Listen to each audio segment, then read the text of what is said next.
Assalamualaikum. Saya Mustafa dari Tegal. Mau tanya, cuman agak nyimpang dari forum tadi aja. Mau tanya tentang Mas Haddad Alwi. Haddad Alwi itu dulu gabung sama Kiai Kanjeng ya kalau nggak salah ya. Itu cerita-ceritanya gimana? Bisa ceritain singkat nanti. Terus sama akarnya gimana?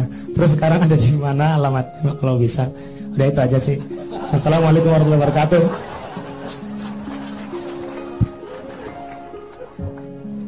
Terima kasih kesempatannya.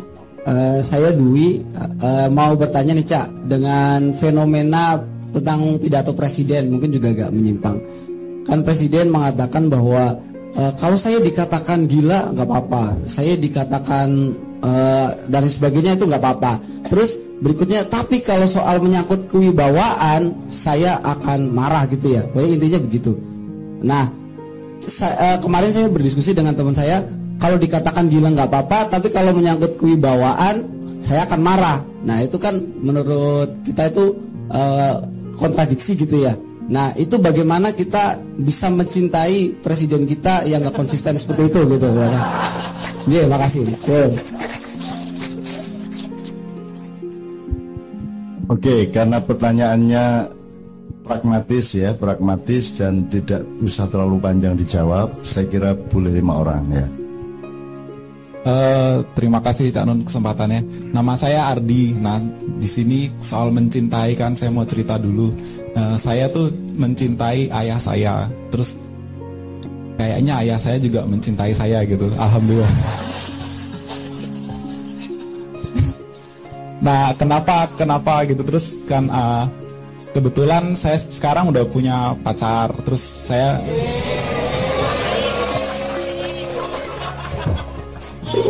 curhat. Jadi saya tuh udah mantep Cak sama pacar saya ini muslim juga. Terus kita tuh rencana mau nikah, tapi ayah saya tuh nggak setuju. Alasan saya udah coba jelasin Cak 1,5 tahun ini, cuman alasannya cuma feeling bapak nggak suka sama dia gitu. Nah terus sebagai anak saya harus ngapain ya, sedangkan niat saya tuh ya pengen nikah dan waktunya kan nikah juga ibadah gitu. Nah sikap saya supaya nggak menyakiti hati orang tua dan tetap mungkin kalau jodoh ya tetap juga gitu. Gimana sikapnya seharusnya? Terima kasih. Oke, sangat jelas ya. Oke, berikutnya ya. Oke, assalamualaikum warahmatullahi wabarakatuh. Nama saya Anur dari Tangerang. Oke Cak, aku mau tanya gimana sih sholat yang khusyuk itu kayak gimana? Sholat yang khusyuk yang bisa kita dapatin feel-nya bersama Tuhan gitu. Karena yang aku rasain tuh sholat sekedar menggugurkan kewajiban aja sih. Itu aja sih, khusyuk kayak gimana. Terima kasih. Oke, sholat khusyuk. Nanti saya kasih lewat Mas Gandhi, nanti saya kasih ya, cari Mas Gandhi ya. Saya kasih untuk kontak Mas Haddad, nanti saya kasih nomornya sama emailnya untuk bisa ketemu beliau, karena beliau memang mulai naik panggung itu bersama Kiai Kanjeng, dan awalnya itu di Malang di pentas di Radio Andalus ya, di Radio Andalus itu Haddad pertama kali naik panggung. Kemudian di luar Kiai Kanjeng saya selalu ajak di Jakarta sini, acara kemanapun, meskipun tidak ada acara selawat, Haddad selalu saya ajak bersama Sudron dan Zainul, kemudian sama Islam Yanto. Asal saya disuruh acara, mereka selalu saya ajak dan saya selipkan selawat di tengah-tengahnya, meskipun tidak ada acara selawat, ben kan gitu. Nek gelem leken, gak gelem tak mulih kan gitu ya. Dan akhirnya Haddad, nanti yang Haddad kan selalu yang ya Rasulullah jina li ziyarah qasidin nartaji minka syafa'ah di jami'il khadirin. Itu Haddad yang pertama memperkenalkan itu. Terus Haddad kan agak malas menyebut Abu Bakar, Umar sama Utsman. Jadi langsung ya Ali,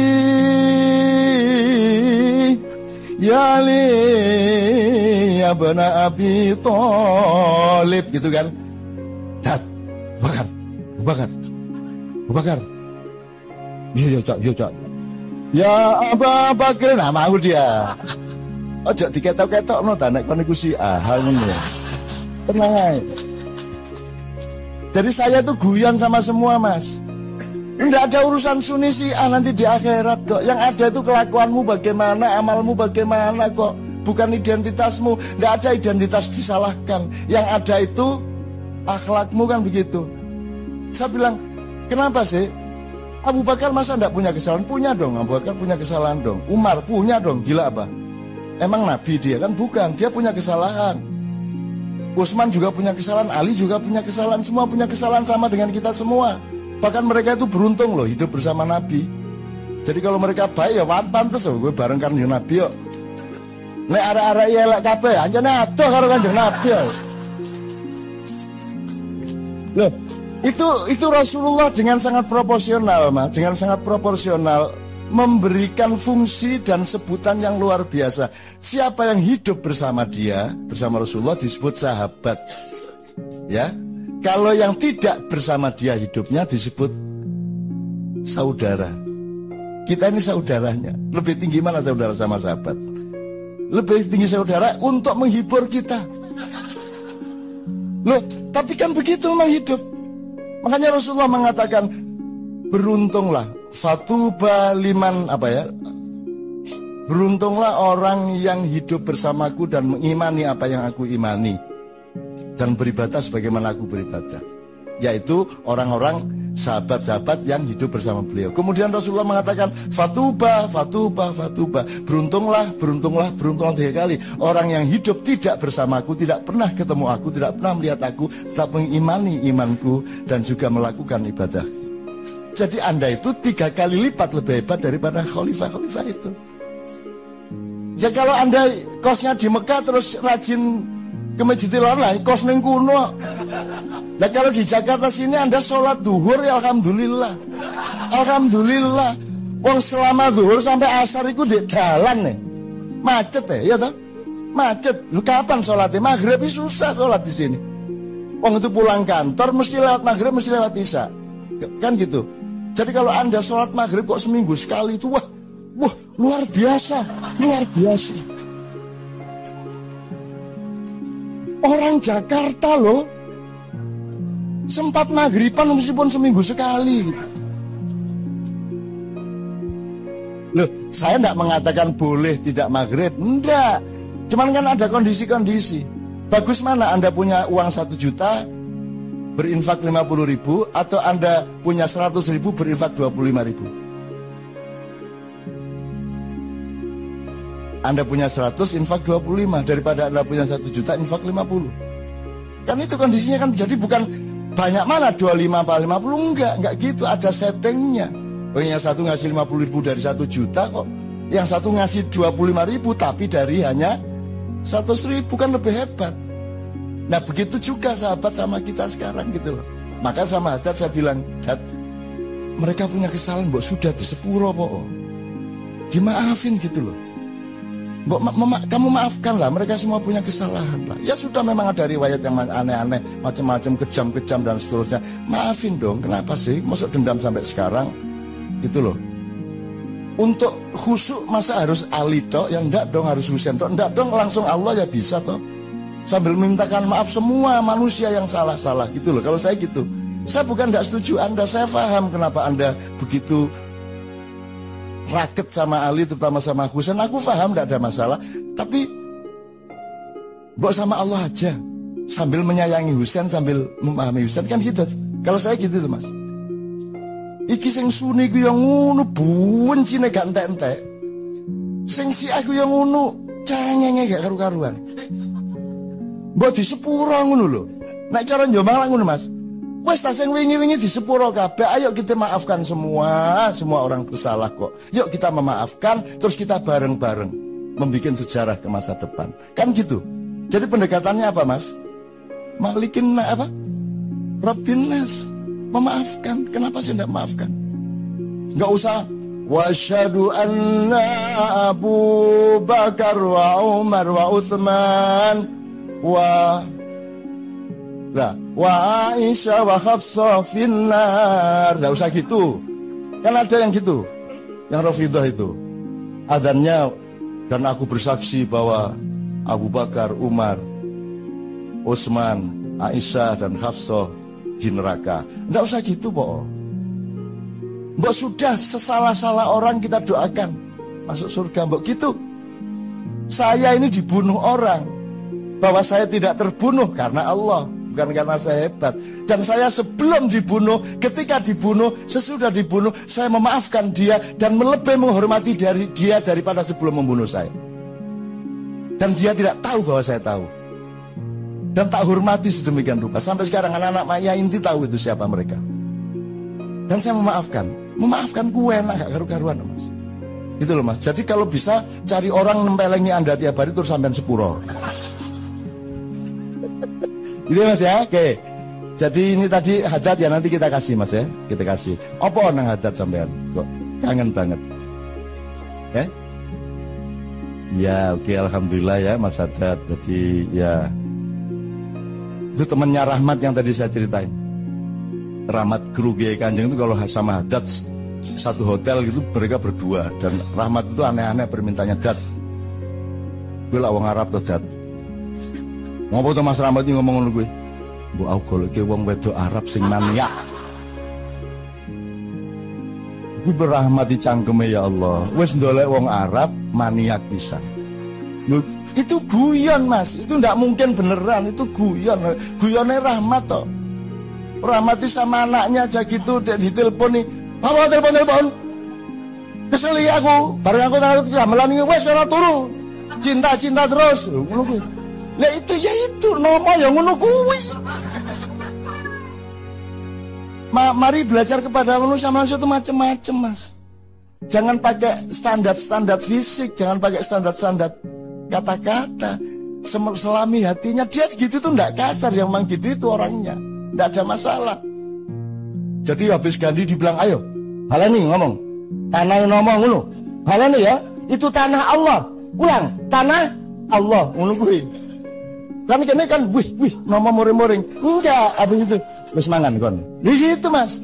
Jadi manusia itu macam-macam. Sama dengan musik itu ada drum. Masa drum kok mengalun? Ya tak? Nggak bisa, kalau drum ya gedebak-gedebuk. Dan ada manusia drum itu ada. Ada manusia biola, ada manusia saksofon, ada manusia trombon, ada manusia bass yang kerjanya mengawal, ya toh? Mengawal, menghiasi dari bawah. Tidak semua harus lead gitar, tidak harus semua harus vokal, harus berbagi, dan tidak ada yang lebih istimewa satu sama lain. Betul enggak Mas? Tidak ada, semua penting. Allah mengatakan fadlallahu ba'dan ala ba'din. Setiap hal itu istimewa. Kamu jangan remehkan kaki gara-gara dia di bawah. Wes, nggak bisa toh? Apa kaki itu rendah karena di bawah? Enggak, kaki ya kaki. Dia tinggi derajatnya karena dia mau di bawah. Kepala kalah derajat aslinya karena dia beraninya cuman di atas. Nah, mulai besok buktikan kepalamu juga berani di bawah. Enak toh Mas mikirnya toh Mas, diwalak-walik kan gitu. Sandal itu lebih berharga daripada peci kalau mau pakai logika itu. Ya toh, karena sandal melindungi kakimu dari panas, dari bau, dari najis segala macam. Topimu apa? Tidak pakai topi tidak ada masalah. Anda ke masjid pakai peci sama Anda ke masjid tidak pakai sandal lebih efektif, lebih fungsional mana? Sandalmu apa pecimu? Sandal. Jadi jangan meremehkan siapapun yang di bawah. Dia lebih tinggi daripada semua yang di atas. Karena kalau kamu cuma pakai peci, tidak pakai sendal, kamu harus wudhu lagi, kotor kakimu. Tapi kalau kamu pakai sendal toh, tidak pakai peci, tidak apa-apa, langsung masuk masjid. Kan gitu. Sama dengan gombal. Gombal sama bajumu lebih tinggi mana fungsinya? Gombal, karena gombal rela membersihkan kotoran-kotoran dan rela dia sendiri kotor. Karena dia yakin pasti akan dibersihin oleh tuannya. Gitu kan Mas, maka seringlah berdialog dengan gombal. Lula enak ya Mas, oke. Ya, oke, berikutnya Mas Fahmi. Nah terakhir, ini yang Bapak ya, tentang mencintai Bapak. Mas, menurut saya ajak istikharah berdua. Pak, malam ini kita istikharah, sampai istikharah, saya istikharah. Ya, istikharah 3 malam berturut-turut, syukur puasa 3 hari berturut-turut. Ya itu untuk anu aja, untuk menunjukkan kepada Allah kesungguhan kita dengan berpuasa. Ya, istikharahnya mudah-mudahan Allah memberi petunjuk. Syukur sebelum istikharah sudah diberi petunjuk. Bisa juga.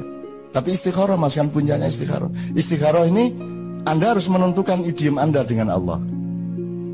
Caranya mendingan gini, misalnya gini.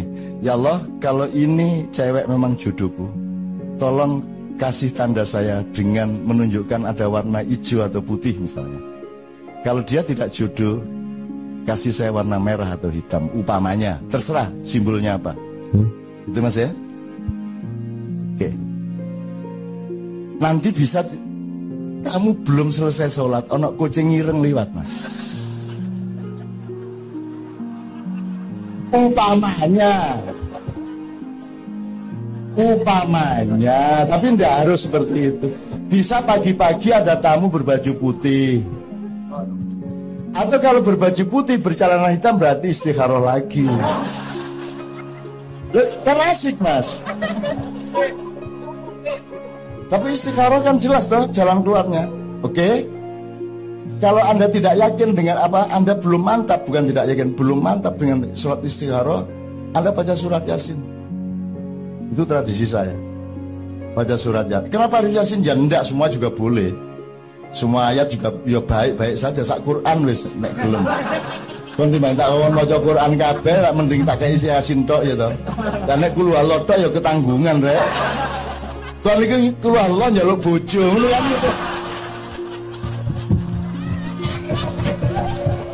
Ya sing rada dawa titik kok kan gitu. Yasin tau apa kuno? Bondo kulo Allah njaluk bojo. Becek kamu sama makhluk-makhluk langit. Jadi gini, baca surat Yasin itu kenapa Mas? Karena ada banyak kata mubin. Mubin itu Allah Maha memperjelas. Fi dhalalim mubin. Nah, mubinnya kamu ulang 99 kali. Lu gak panjang kalau itu cuma 2 menit apa? Fi dhalalim mubin 99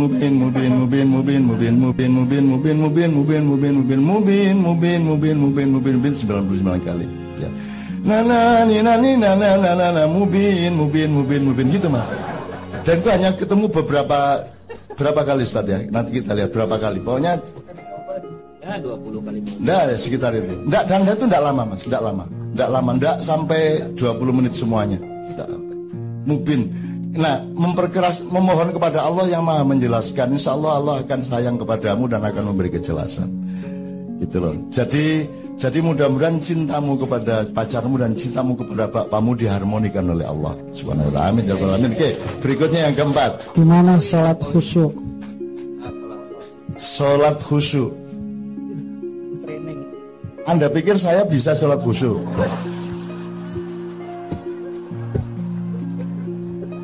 Itu kan fitnah juga itu. Anda tanya kepada orang yang belum tentu sholatnya khusyuk tentang sholat khusyuk. Itu kan bisa jadi fitnah Mas. Semua orang itu bisanya berjuang supaya khusyuk. Memang begitu. Angel khusyuk itu Mas. Loh, Ali itu kan terkenal paling khusyuk. Jadi ada yang godain, ada dikasih manyang. Manyang itu tawon, dikasih suara-suara. Ali itu tetap. Rasulullah mengatakan, pokoknya saya akan melihat di antara kalian yang paling khusyuk akan saya kasih hadiah. Nah, maka sholat berikutnya kan Ali khusyuk banget. Akhirnya Ali dikasih hadiah. Tapi Rasulullah sebelum saya kasih hadiah Ali, saya mau tanya, bagaimana kiatmu supaya kamu bisa khusyuk seperti itu? Ali jawab, saya tuh khusyuk karena bayangkan hadiahnya apa ya.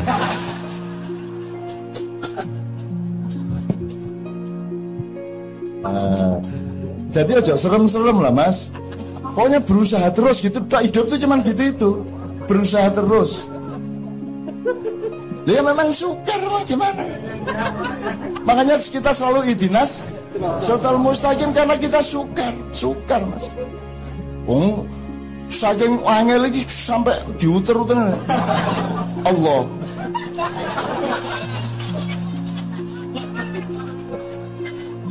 Akbar.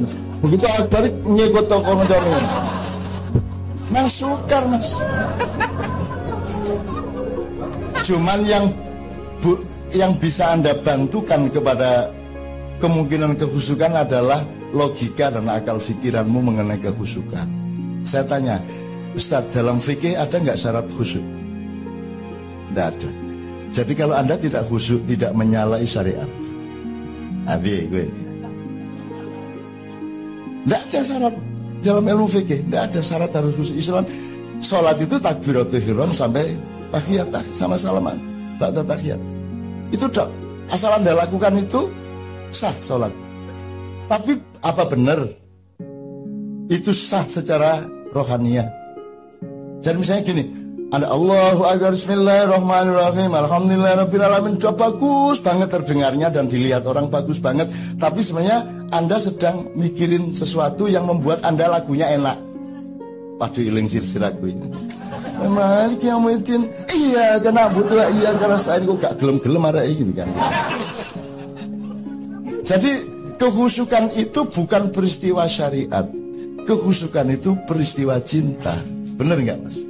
Peristiwa cinta. Kalau enggak apa? Peristiwa fisik bukan, peristiwa syariat bukan, dia peristiwa cinta. Jadi misalnya gini, kalau dalam fikih tidak ada syarat khusyuk, tolong diterusin pikiranmu. Apa benar kalau saya tidak khusyuk diterima? Secara syariat diterima seolah-olah. Tapi kalau kamu mau mikir sebenarnya sholat itu kan ngadep Allah. Tuh, ngadep tuh. Sholatlah seakan-akan melihat, engkau melihatku. Kalau engkau tidak bisa melihatku, ketahuilah bahwa aku melihatmu. Jadi sholat itu adalah berhadapan dengan Allah. Ya mas? Nah, padahal sholat itu tidak ada syarat bahwa Anda harus merasa berhadapan dengan Allah, tidak ada. Hanya pokoknya Allahu Akbar gini-gini sudah cukup. Ya mas ya? Tidak apa-apa, itu melatih kekhusyukan kita.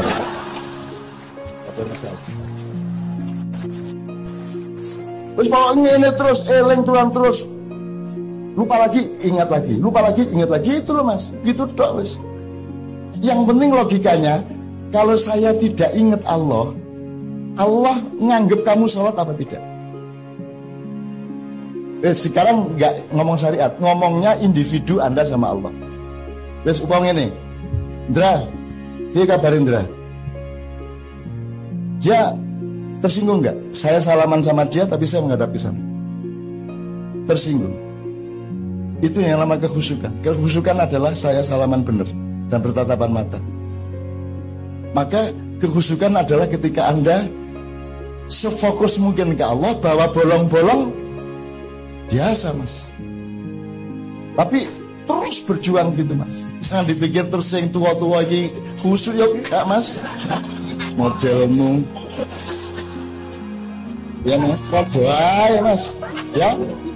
Jadi jangan seorang pun merasa lebih khusyuk dari siapapun yang lain, karena itu tidak fair. Karena Anda tidak bisa ngecek satu sama lain khusyuk apa tidak. Jadi kekhusyukan tidak boleh jadi pertandingan. Kekhusyukan itu hanya Allah yang tahu, dan Anda sendiri yang tahu kan gitu. Jadi ojo terus cak piye carane soal khusyuk. Lah raimu aku khusyuk kaya apa? Aku digurung karuan adane kan gitu. Itu nek cara Jawa Timur nek jape ngono Mas ya.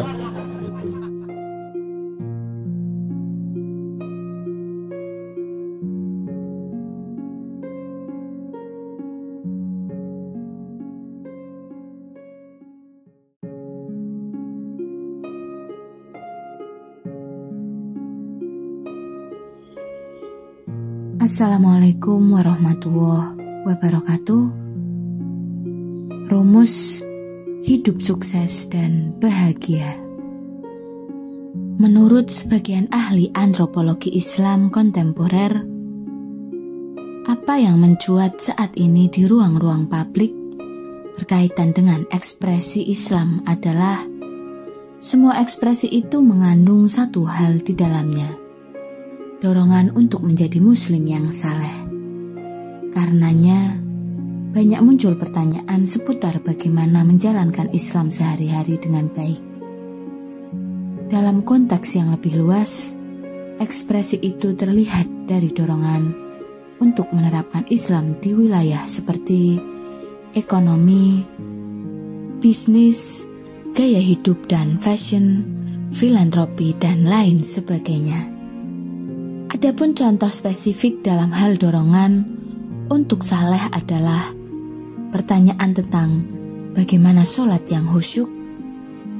4 tahun silam, dalam sinau bareng, pertanyaan yang sama juga muncul ditanyakan kepada Mbah Nun. Penanya ingin mencari tahu bagaimana pandangan atau jawaban Mbah Nun mengenai khusyuk. Sebagai catatan kecil saja, model pertanyaan yang demikian adalah pertanyaan ala tips atau kiat-kiat. Tak ada yang salah dengan pertanyaan model ini. Hanya saja, kadangkala pertanyaan dan jawaban ala kiat-kiat ini membawa sedikit ilusi pada kita seakan-akan setelah membaca tips atau kiat itu langsung dengan mudah kita dapat mencapai apa yang dikiatkan. Contoh kiat menjadi pebisnis sukses. Maka sering dalam menjawab pertanyaan-pertanyaan yang bergaya tip ini, Mbah Nun coba mendekonstruksi secara radikal.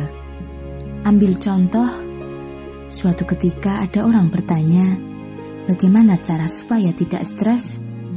Dan jawaban Mbah Nun simple, cara supaya tidak stres adalah ya jangan stres.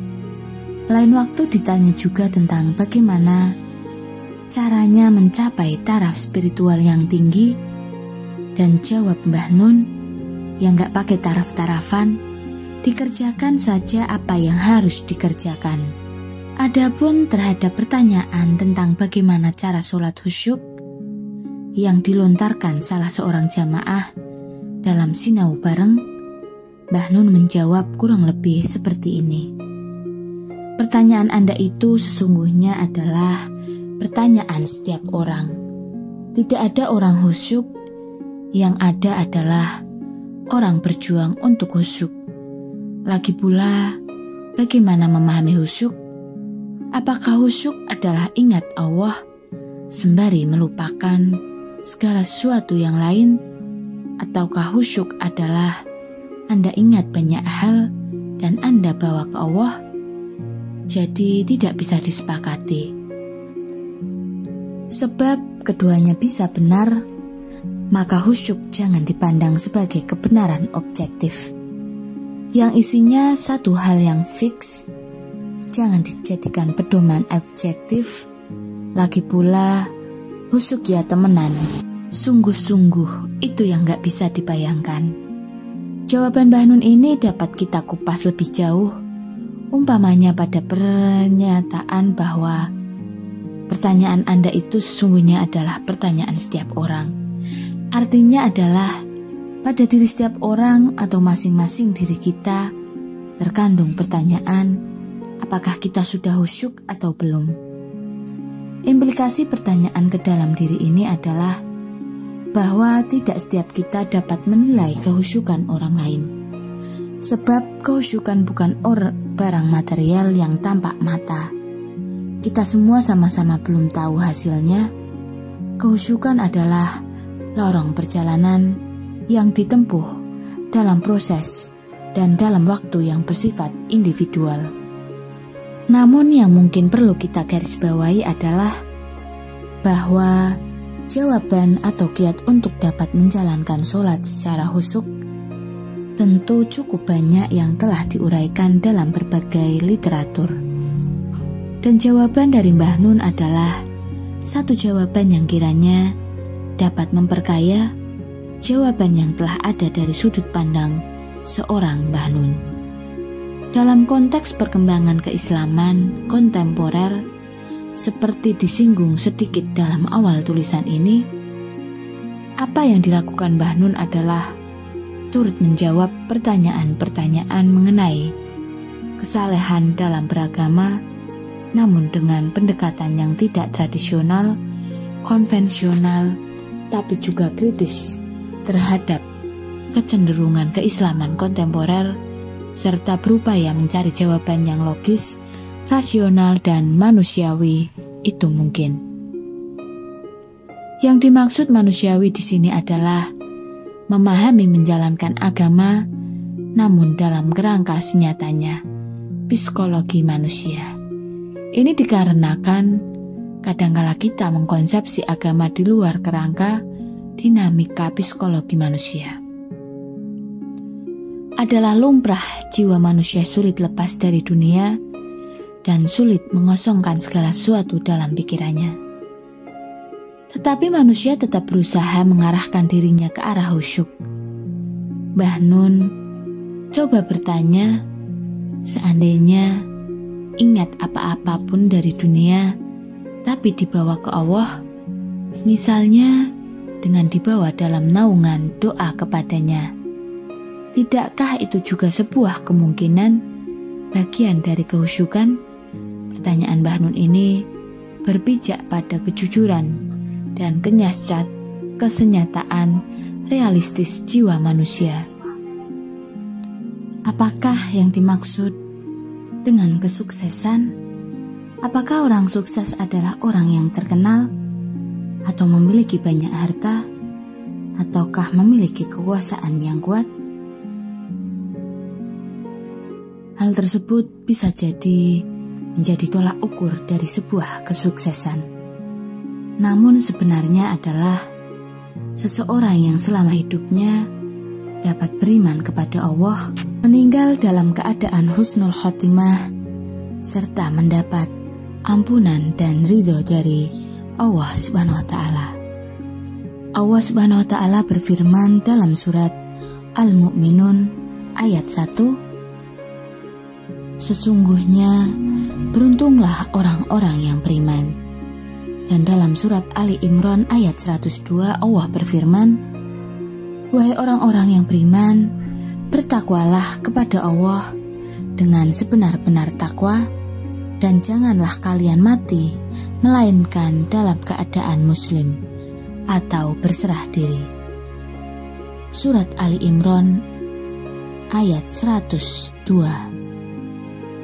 Dan Allah juga menegaskan dalam surat Al-Fajr ayat 27 sampai ayat 30. Wahai jiwa yang tenang, kembalilah kepada Tuhanmu dengan hati yang ridho dan diridhoinya. Maka masuklah ke dalam golongan hamba-hambaku dan masuklah ke dalam surgaku. Keimanan merupakan salah satu indikator kesuksesan seseorang di dunia maupun di akhirat. Secara lebih gamblang, Allah menjelaskan tentang keimanan dalam surat Al-Mu'minun ayat 1-11.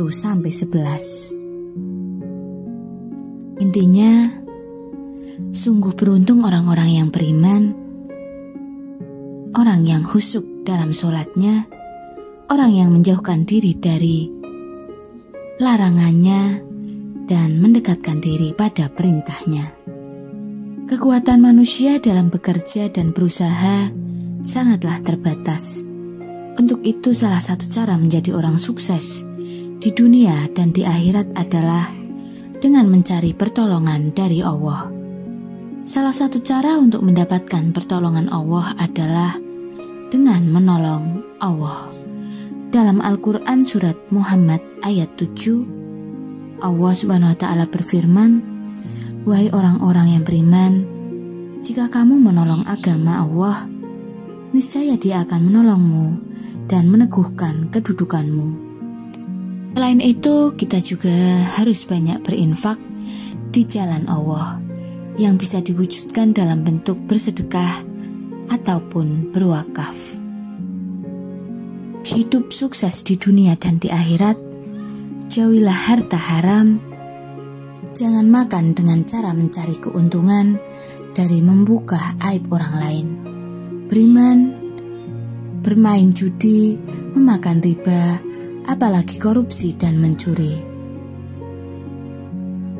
Rasulullah SAW bersabda, barang siapa yang menutup aib seorang muslim, maka Allah akan menutup aibnya pada hari kiamat. Sesungguhnya Allah Ta'ala itu baik atau thayyib, tidak menerima kecuali yang baik, Dan sesungguhnya Allah memerintahkan kepada kaum mukminin seperti apa yang diperintahkan kepada para rasul. Allah telah berfirman, "Wahai para rasul, makanlah dari makanan yang baik-baik dan kerjakanlah amal soleh." Jadi untuk meraih kesuksesan dunia dan akhirat, kita harus menguatkan keimanan dan ketakwaan kita, melaksanakan apa yang diperintahkan oleh Allah dan menjauhi larangannya. Sekian, wassalamualaikum warahmatullahi wabarakatuh.